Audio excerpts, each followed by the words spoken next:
In this video, I will explain core Java basics in simple words. So even if you are a complete beginner, you can follow along. Along the video, we are going to see what is Java, the Java programming structure, variables and data type, input, output, condition and loops, and at the end we are going to finish with a simple example.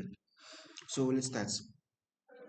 Java is a programming language used to build application, backend system, Android apps, and more. Java is very popular because it is portable and widely used in real-world software development. So let's start with the basic programming structure of Java. So we are going to create a file in our source directory, create a file, let's say test.java. Test is already the Java because we selected class. And as you can see, public class test, you have to make sure that the class name is the same as the file name. And inside you create a public, the main function, public static void main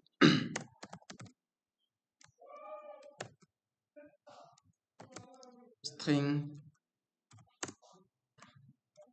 and open the curly braces. So all your code in Java is stored, all your code in Java is run in the main function.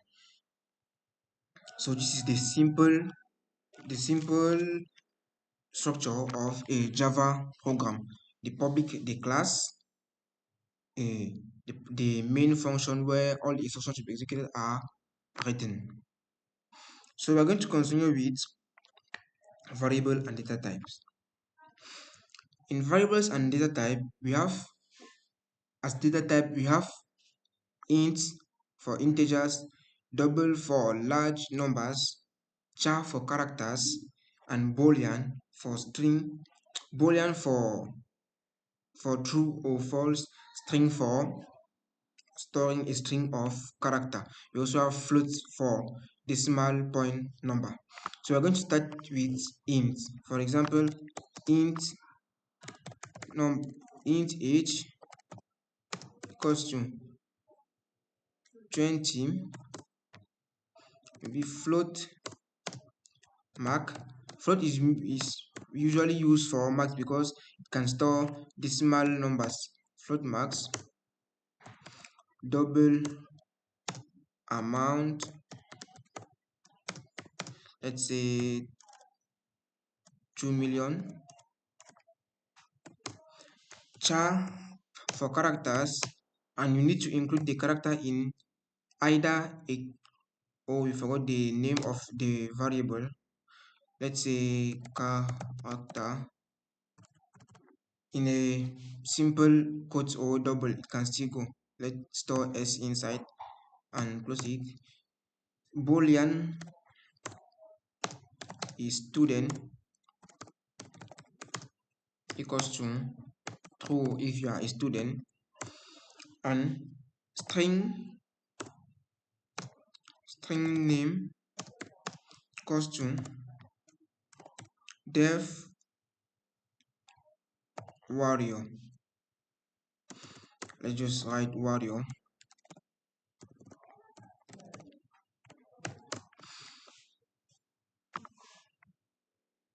What's the problem? Oh, sorry. Capital S. Yes. And here was the problem. Provided float.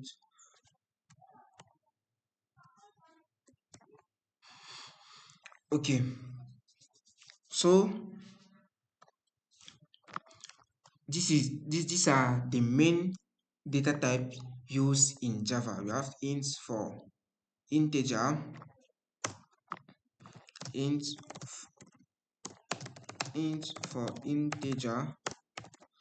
for integer, float for max,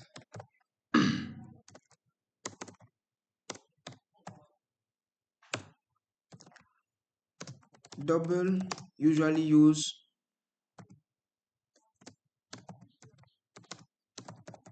for money, storing money, like amount of money. Character for single characters. Char for single characters.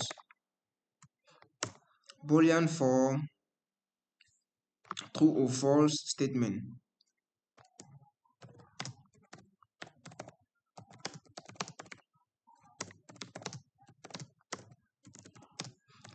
False state statement. And we have string for a string of characters. So these are the basics data type with their function in Java. We're going to continue with output. How to output a message using Java. To output a message using Java, we need to type a code. We will type output message. We are going to use the keyword system.out.println. And you can see if you say like world hello world and run the code, hello world is going to appear. Sorry, if you run it again, you can see this is hello world appearing here because we use the system.out.println. And we can also print a variable in Java using the plus keyword. If you just put maybe name and remove this world and try to run it, we are going to have a different message, and the message will be hello warrior. As you can see, this is hello warrior. We can also print all other variables using the same format of system.out.println hello in curly braces plus the variable name. And if you want to print a variable in between two messages, we'll just add another plus sign there and maybe put hello warrior, how are you?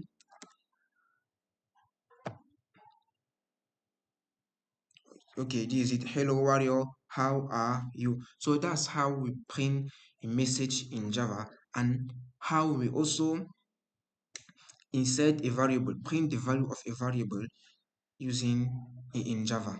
So we are going to continue with input in Java, taking value from the user. For that, we need to import a library, that is the scanner library. So we're going to import java.util.scanner, and for it to function, we need to create a variable that is going to store, that is going to be responsible for handling the value collection from the user. So we're going to delete this since we don't need it again.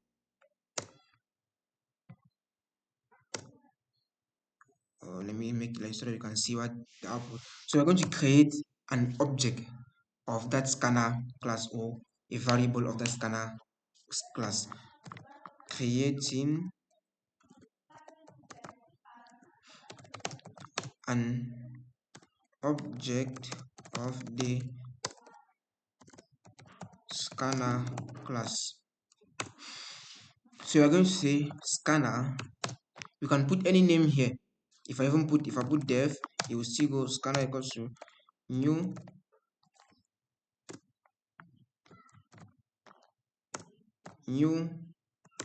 scanner. Inside it, you put system dot in and close it. Now we can use this dev to collect value from the user, but we are going to declare a variable int age equals to dev dot int. Since our variable is an int, we are going to put dev dot next int. then definitely let's print a message here asking the user to input maybe his or her age. Please enter your age,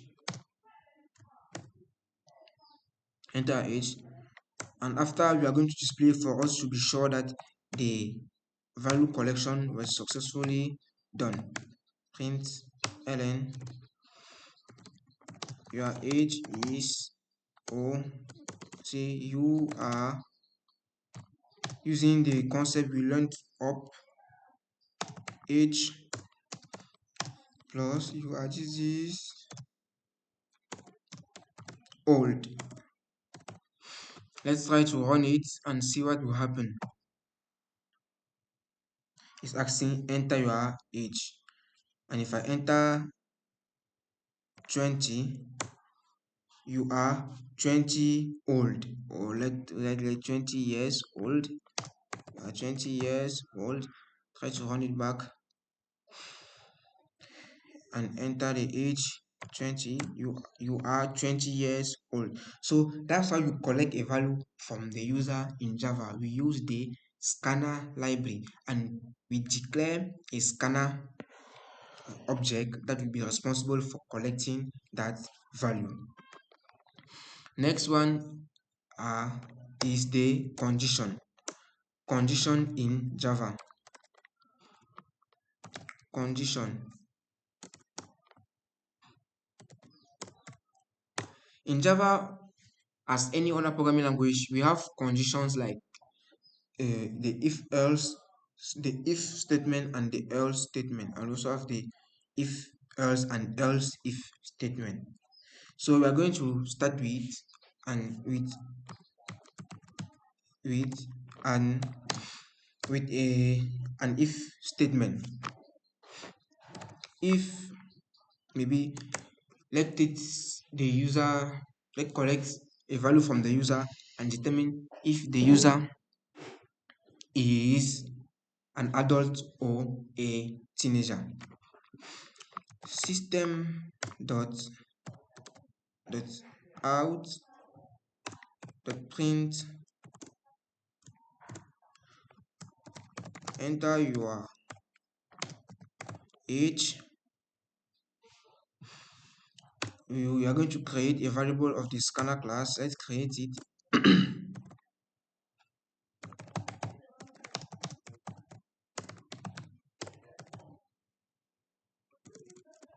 Variable of the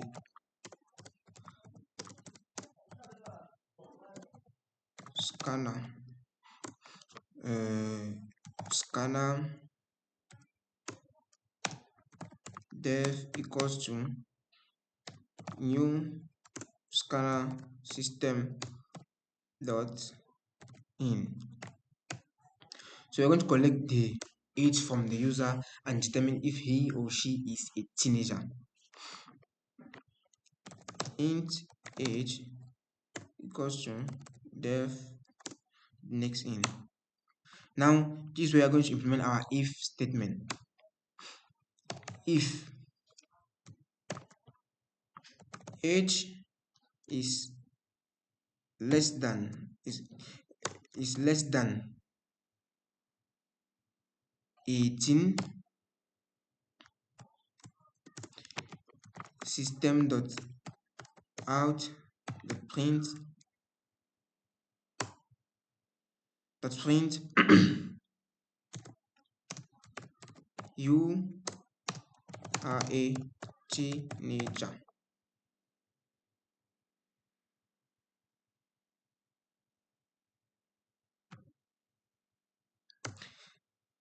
Else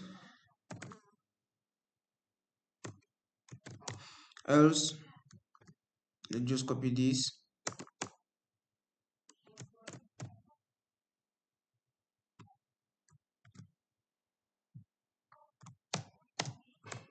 As you are an adult. You run this code and ask the user to enter his name.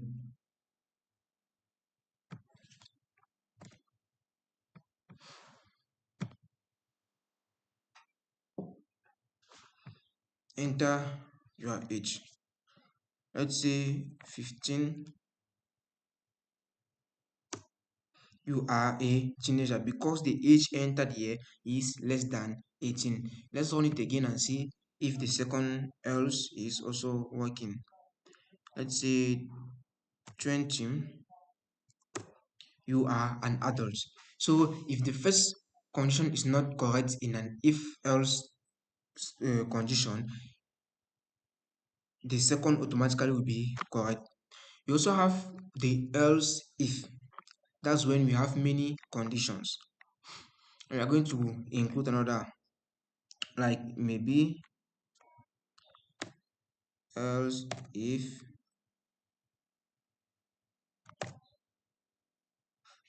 else if else if age is less than maybe 5.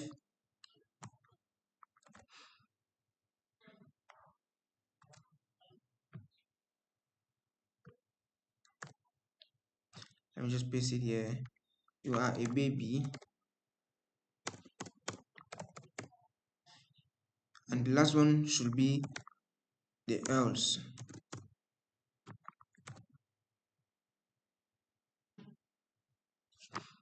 Adults, an adult. So we're going to try this. Enter your age 4. You are a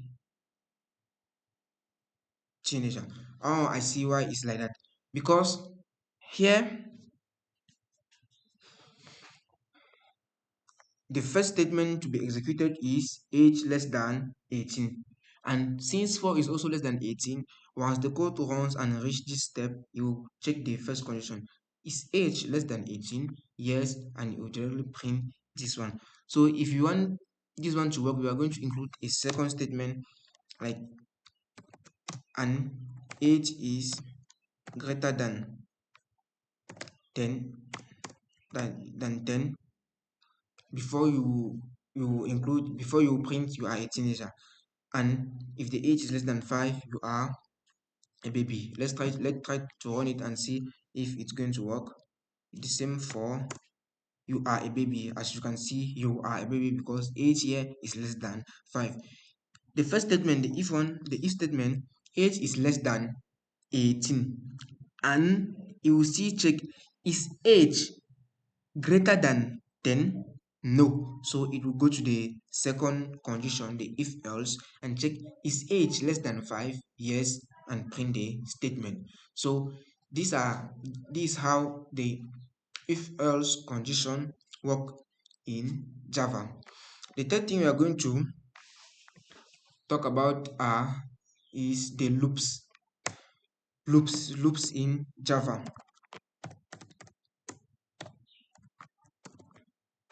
We're going to start with the easiest loop, which is the for loop. So the for loop is a loop having three part of instruction. We have the declaration, the initialization, the condition, and the implementation. We are going to see that. Oh, before that, let's int maybe I as our variable, int I, and here we're going to use our for loop. For I equals to 0, I less than maybe 5, I plus plus, and the condition. Let's say we are going to print this condition, you are a teenager 5 times. So that's why the for loop is used to reduce bulky code. You can use the for loop to print many statements with only 3 lines of code, like what we are going to see now. You are a teenager, you are a teenager, you are a teenager, you are a teenager, you are a teenager. This is because I didn't included print ln, and that's another concept. Print ln lets the next statement to go to the next line. If you run it again, you are going to see the message will be aligned. Yes, you are a teenager, you're a teenager, you're a teenager. And here we can see use that concept we learned up to print the number here, the number uh, of the messages printed. One, you are a teenager because this I here is 0, that's why I put plus 1, and this other plus is to add it to the message to be printed. So this is all for the for loop. We also have a while loop. We also have a while loop. In the while loop, we initialize the variable out of the loop.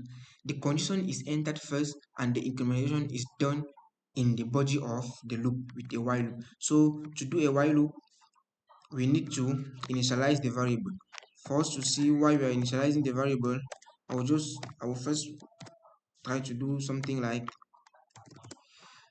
as you can see, this I select is underlined because it is not initialized. You can see variable I might not have been initialized. Initialize I. Automatically we initialize it to 0. Let's say you want to print that statement 5 times again. For us to see how a while loop works, I plus 1 plus, and don't forget we have to increment this I inside the loop. So this message will also be printed 5 times, but not with a for loop, with a while loop. You are a teenager 1, you are a teenager 2, or I also forgot ln here. You are a teenager, like this it 5 times. Okay. So the third loop is the do while loop, and this loop is completely different from the two first loops, where the condition comes first. In the do while loop, as the name says, do while loop, if the condition is executed before before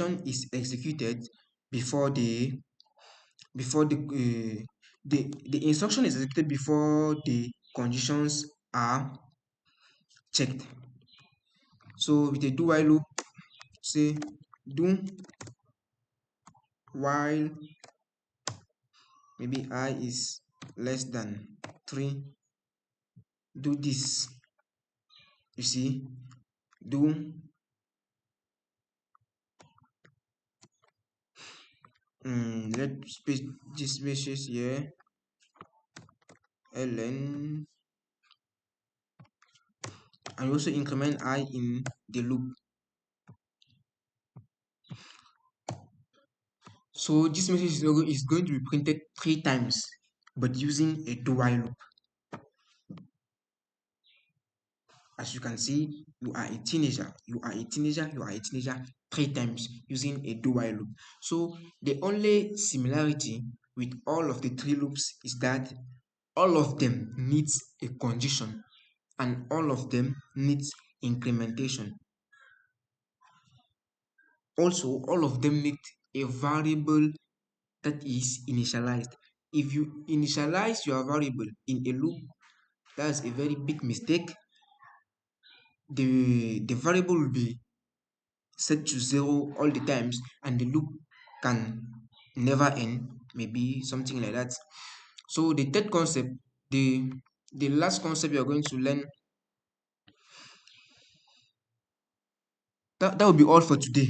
That'll be all for today. We are going to finish this session with a mini project, and we are going to do a student mark checker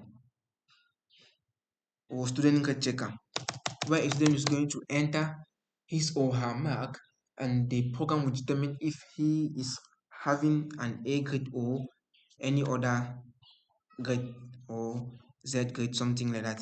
So we are going to first of all create a scanner. Dev equals to new scanner system dot in system dot out dot print hello welcome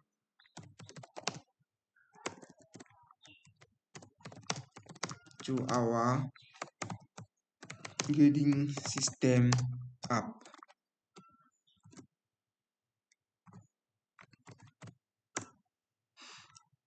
Welcome to the grading system app.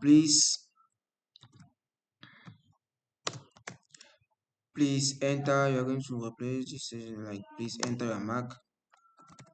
Enter your mark to obtain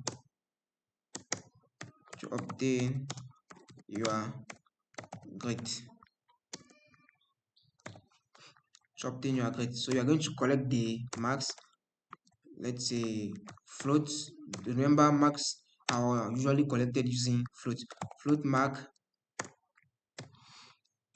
equals to def. And now you are going to take with next float because our variable is of type float. And this is where the program starts. We are going to write we are going to write like a function using the if else conditions to determine the grade of that student. If mark is less than if mark is greater than 90 with the AND operator, and mark is less than 100, or system, you have an A plus grade, an A plus, else if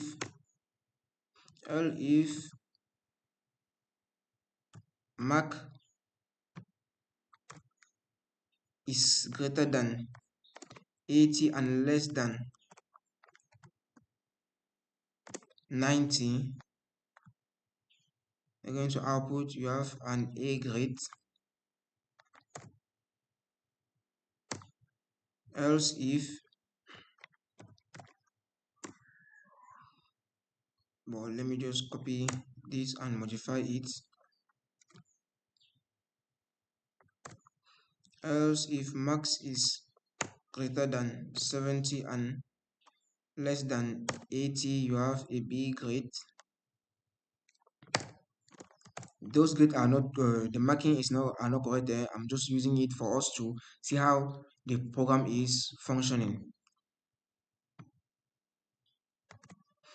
Else if mark is greater than 60 and less than 70, you have a C grade. And else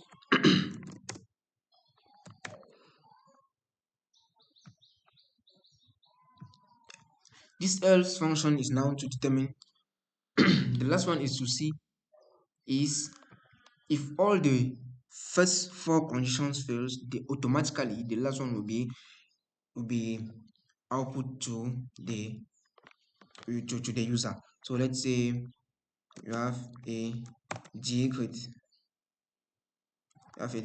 comma, you have failed. And I advise you to always close your scanner at the end of each project. Scanner dot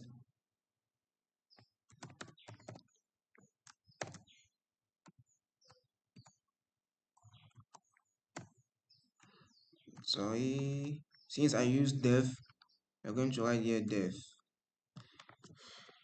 We'll just close the variable you created here. So we're going to test this small app. Let's run it and see. Hello, welcome to our grading system app. Enter your mark to obtain your grades. Let's say I enter 95. You have an A plus grade. If I run it again, enter the mark, I say 45. You have a D grade, you have failed because 45 is less than 60. So it's not in any range here.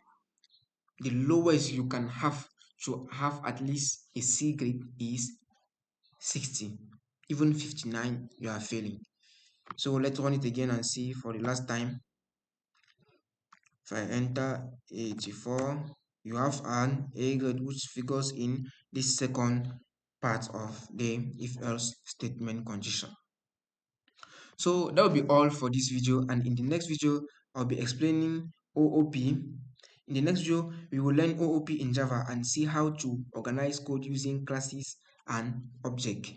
See you in the next video.